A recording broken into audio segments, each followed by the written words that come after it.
Welcome to new TV Telugu. ఇప్పుడు Telangana top 10 చూద్దాం. ఇప్పటి నుండి ఫీజు రీయింబర్స్మెంట్ ఇస్తానని రేవంత్ రెడ్డి అంటున్నాడు. మరి గత 2.5 ఏళ్ల బకాయిలు ఎవరిస్తారు? గడిచిన 2.5 ఏళ్లలో కూడా నువ్వే కదా ముఖ్యమంత్రివి. మరి ఆ సమయంలో చదువుకున్న పిల్లల భవిష్యత్తు ఏంటి? కరోనా వచ్చినా కూడా బీఆర్ఎస్ ప్రభుత్వం 19,700 కోట్ల ఫీజు రీయింబర్స్మెంట్ నిధులు విడుదల చేస్తుంది. మరి నువ్వెందుకు ఫీజు రీయింబర్స్మెంట్ బకాయిలు చెల్లించడం లేదు అంటూ హరీష్ రావు మండిపడ్డారు.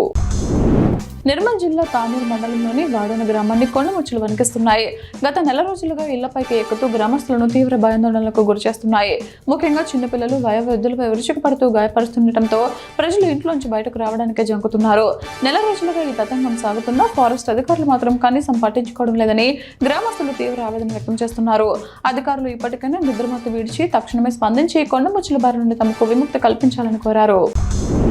తెలంగాణ నీటిపై ఏపీ మళ్లీ కుట్రలు మొదలుపెట్టింది. కృష్ణానది జలాల్లో తెలంగాణకు కేవలం 30 టీఎంసీల నీళ్లు మాత్రమే ఇవ్వాలని ఏపీ ఈఎన్సీ కేఆర్ఎంబీకి లేఖ రాశాడు. తెలంగాణకు ఎన్ని నీళ్లు ఇవ్వాలో డిసైడ్ చేయడానికి వారెవరు అంటూ మాజీ మంత్రి శ్రీనివాస్ గౌడ్ ఫైర్ అయ్యారు. 10 ఏళ్లలో తెలంగాణ నీటిపై లేని కుట్రలు మళ్లీ ఎందుకు మొదలవుతున్నాయి?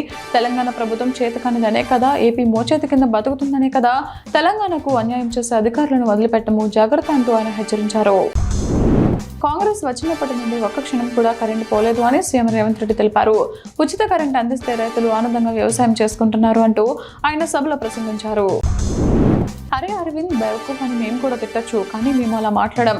ధర్మపురి అరవింద్ బలిపెక్కి అహంకారంతో మాట్లాడుతున్నాడు. డైటింగ్ లేకుండా నీ కొవ్వు కరిగిస్తాం, జాగ్రత్త. ఇలాంటి చిల్లర చేష్టల వలన యువత రాజకీయాల్లోకి వచ్చేందుకు ఆలోచిస్తుంది. జర్నలిస్టులపై కేటీఆర్, హరీష్ రావులపై ధర్మపురి అరవింద్ చేసిన అహంకారపు వ్యాఖ్యలను వెంటనే వెనక్కి తీసుకోవాలని బీఆర్ఎస్ నాయకుడు ఎర్రవల్లి శ్రీనివాస్ డిమాండ్ చేశారు. జడ్చర్ల ఎమ్మెల్యే అనిరుద్ రెడ్డి రాజగోపాల్ రెడ్డిపై కీలక వ్యాఖ్యలు చేశారు. రాజగోపాల్ రెడ్డి మండే అగ్నిపర్వతం. మంత్రి పదవి కోసం రాజగోపాల్ ఎప్పుడూ అడగలేదు. 3 ఏళ్ల క్రితమే మంత్రి పదవి కోసం పోరాడేవారు. ప్రజా సమస్యలపై రాజగోపాల్ మాట్లాడటంలో తప్పులేదు. సమస్యలు పరిష్కరిస్తే కాంగ్రెస్ పార్టీకే మంచిది అని ఆయన తెలిపారు. ఎన్నికల్లో ఓడినా కుటుంబాన్ని కూడా వదిలి ప్రజలతోనే ఉంటున్నారు. తెలంగాణలో జగ్గారెడ్డి లాంటి నాయకుడు లేడు. 100 కోట్లు ఖర్చు పెట్టిన జగ్గారెడ్డి లాంటి నాయకులు దొరకరు. అలాంటి నాయకులు ప్రజా జీవితంలో ఉండాలి. ఆయనకు మీరు అండగా ఉండాలి అని రేవంత్ రెడ్డి తెలిపారు. గాంధీ భవన్లో హైదరాబాద్ డీసీసీ, పీఏసీ సమావేశాలు ప్రారంభమయ్యాయి. ఏఐసీసీ ఇన్ఛార్జ్ మీనాక్షి నటరాజన్ అధ్యక్షతన పీఏసీ సమావేశం ప్రారంభమైంది. హైదరాబాద్ డీసీసీకి సంబంధించిన కీలక అంశాలపై సమావేశంలో చర్చ జరుగుతోంది. పార్టీ కార్యక్రమాలు, సంస్థాగత వ్యవహారాలపై సమీక్ష నిర్వహించారు. సీఎం రేవంత్ రెడ్డి పర్యటన దృష్ట్యా హనుమకొండ, ములుగు జిల్లాల్లో పోలీసులు ముందస్తు అరెస్టులు చేశారు. వివిధ సంఘాల విద్యార్థి నాయకులు, స్వేరోస్ కార్యకర్తలు, గ్రీన్ఫీల్డ్ హైవే భూ బాధితులను పోలీసులు అదుపులోకి తీసుకున్నారు. అదుపులోకి తీసుకున్న వారిని పోలీసులు వివిధ పోలీస్ స్టేషన్లకు తరలించారు.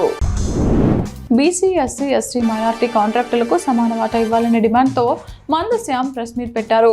రేవంత్ రెడ్డి పరాకాల సభకు వస్తున్న క్రమంలో అడ్డుకుంటామని ప్రెస్ మీట్లో హెచ్చరించిన సందర్భంగా ఈ రోజు మందశ్యామ్ ఇంటికి హౌస్ అరెస్ట్ చేయడానికి పోలీసులు వచ్చారు.